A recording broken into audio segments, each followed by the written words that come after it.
Hello, everyone. Happy Tuesday.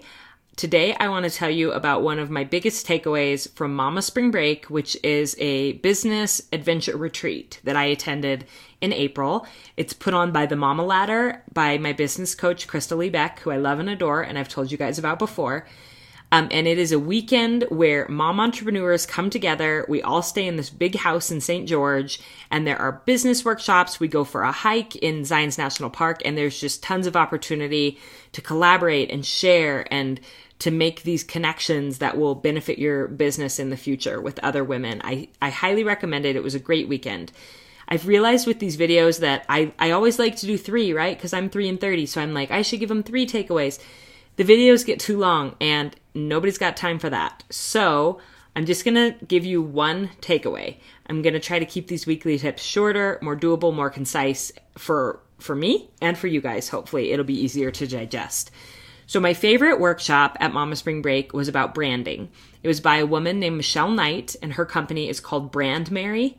And you should look her up because her presentation was so good, and I got so much value from the 30 minutes that I am sure her courses are awesome. Excuse me. She talked about how your personal story, the things that you've overcome in your life, the reason why you are who you are, that is integral to your brand, to the brand of your business or your podcast. And you should be telling your story often. Sometimes people are afraid, like, well, haven't they already heard my story? The thing that she pointed out is that there's no way that everybody sees or hears all of your content. So you may think that you're being repetitive with your story and the elements of your background and what you've overcome, but you're not being repetitive. People are just catching bits and pieces, and they need to know your story over and over again. She said that she suggests to her clients that they define 5 brand containers, is what she called them.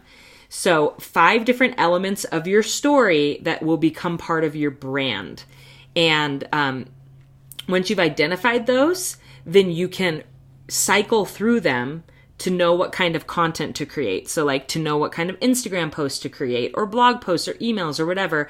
You just kind of cycle through your brand containers, and it helps you to have really creative content that you can continue to produce each week, as well as, it just gives you something to write about, because sometimes you're just like fresh out of ideas. And it helps your customers, your people get to know you better. So like for me, I thought about, okay, I think I do this kind of naturally with the brand containers, even though I've never actually thought of it in those terms. But like for me, I definitely think that like adoption is a huge part of my personal story, and it's something that comes up a lot. People would associate adoption with my brand and with me. My mom passing away from cancer, that's something that I think is big part of my story and of what I do. Being a high school English teacher, which has led me to have the ability to take big complicated ideas and refine them down to 3 points, because that's what I taught my students to do. That's a major part of my brand. So that's part of it. Being a podcaster and pursuing that dream, even though it's scary, that's part of my brand.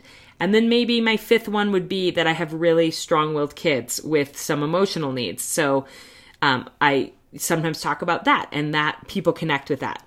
So if those are my 5 brand containers, then I can just rotate through those. I could even, she says she creates folders in her Google Drive for each of her 5 brand containers.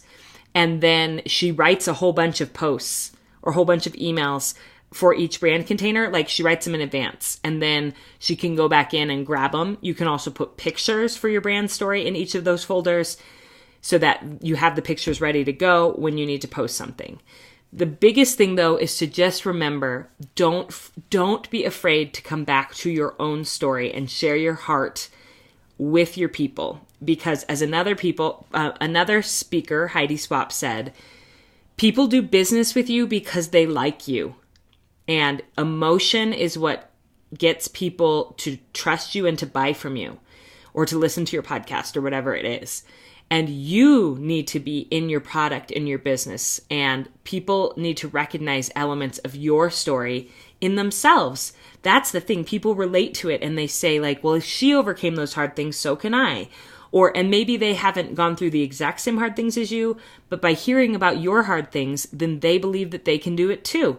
And they're drawn to whatever your brand is, whatever your product is, they're drawn to it because they like and trust you and your story. So remember that tip about identifying your 5 brand containers and referring to them often, and not being afraid to put yourself and your heart into your brand. That's my tip for today. 5 minutes, you guys. This is so good. Normally they're like 10 to 15. One time they were 18 minutes long. So I'm pleased with myself. Hope that was a helpful Tip Tuesday. These are just super informal videos that I send once a week to people who are interested in growing their podcasts or their businesses. And if you are not already on my email list, if somehow you stumbled across these videos but you want to get on my email list where I send more tips, go to 3in30podcast.com/tips and get on the list. All right, talk to you guys later.